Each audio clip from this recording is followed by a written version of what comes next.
Hi, this is my Formative Assessment Ignite talk. I'm Jessica Wiseman, and as our semester comes to an end, we have certainly learned a lot about formative assessment and what it is, and I was hoping to look a little bit more at the feedback portion of it. So what is a formative assessment? It's an assessment that provides feedback to the teacher and student.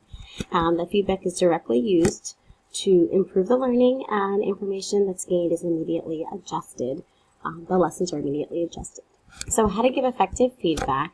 It's important that you provide regular descriptive feedback during the lesson. We're looking at more quality versus the amount of feedback that's given, and make sure that you schedule as many practices or opportunities to provide that feedback before the graded session. Okay, so first characteristic, make sure it's directly at the direct attention to the intended learning. We want to point out specific information on how to improve and relate it directly to the learning goals of the students. The second characteristic on how to give effective feedback is to provide feedback during the learning process and not afterwards. Allow students time to act upon their mistakes right then and there, and give them a lot of opportunities to make mistakes and fix them before the graded exam. Third characteristic is make sure students at least have a partial understanding of what you're doing and not faulty information or total lack of understanding, because feedback won't work in that case. Reteaching will be needed. The fourth characteristic to look at is make sure that your feedback does not do the thinking for the students. Too much feedback results in the students only having to follow direction. So point them in the direction, but make sure that they're able to make the corrections themselves. And the fifth and final characteristic is make sure that you limit the amount of feedback given to students so that they can properly act upon that. So you have to think about what is the reasonable amount of feedback. And then if they have too many errors, try and focus the feedback to one aspect at a time.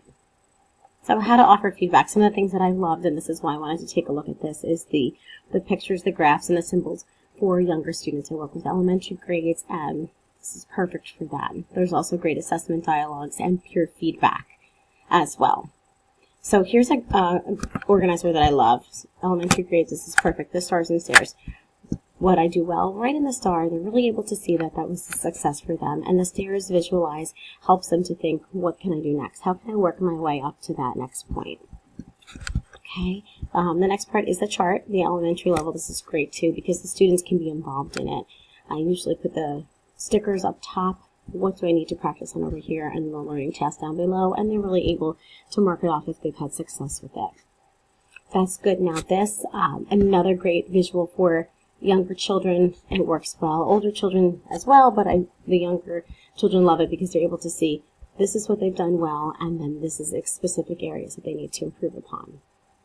Codes are just ways to signal errors so that you're not just telling students right out there exactly what they have to do. I use COPS a lot. We're working on phonics sentences, so capitalization, organization, punctuation, spelling. They know what to look for, but not exactly where.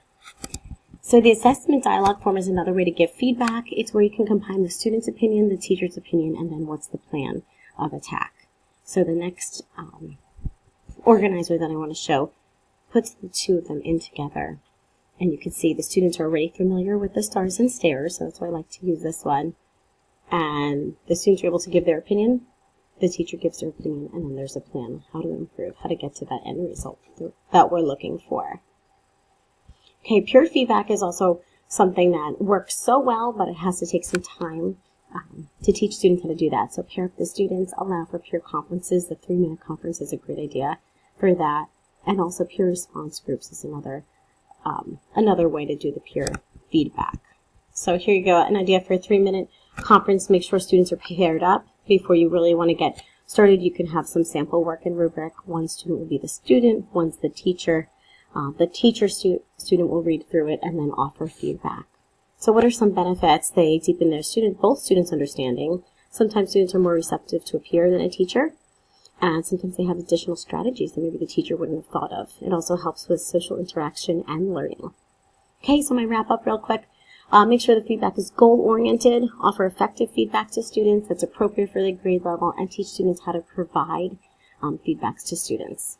My last thing, I kind of wanted to go with the whole takeaway theme that we've been working on. So my formative assessment takeaway is that students use that information to further guide instruction, provide students with effective feedback and how to reach the learning goals, and then make sure that you're just teaching as needed to reach the goal and that your feedback supports that as well.